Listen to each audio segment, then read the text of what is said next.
body is your unconscious mind.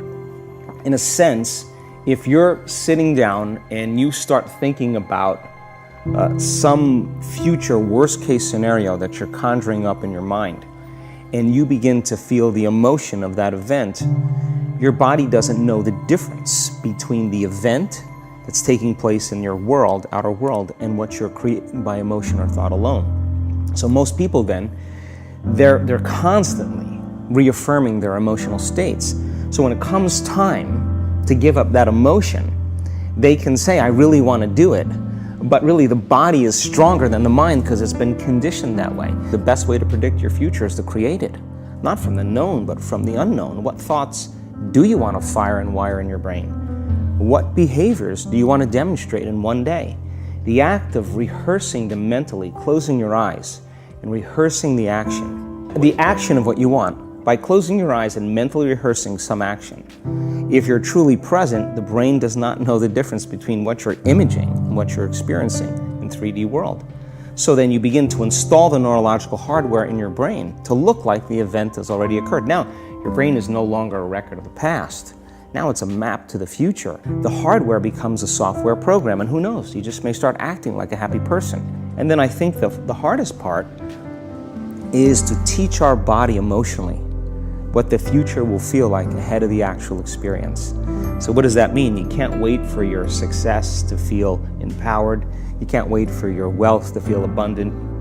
You can't wait for your new relationship to feel love, or your healing to feel whole.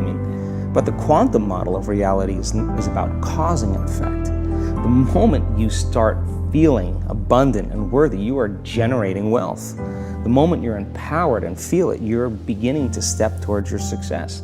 The moment you start feeling whole, your healing begins. And when you love yourself and you love all of life, you'll create an equal. And now you're causing an effect. You become a creator of your world, and you start saying, my thinking and my feeling is changing an outcome in my life. And now that's a whole different game, and we start believing more that we're creators of reality.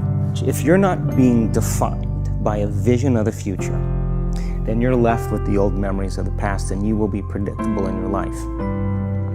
And if you wake up in the morning and you're not being defined by a vision in the future, as you see the same people and you go to the same places and you do the exact same thing at the exact same time, it's no longer that your personality is creating your personal reality. Now your personal reality is affecting or creating your personality.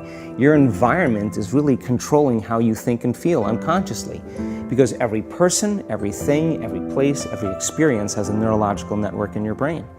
Every experience that you have with every person produces an emotion. So some people will use their boss to reaffirm their addiction to judgment. They'll use their enemy to reaffirm their addiction to hatred.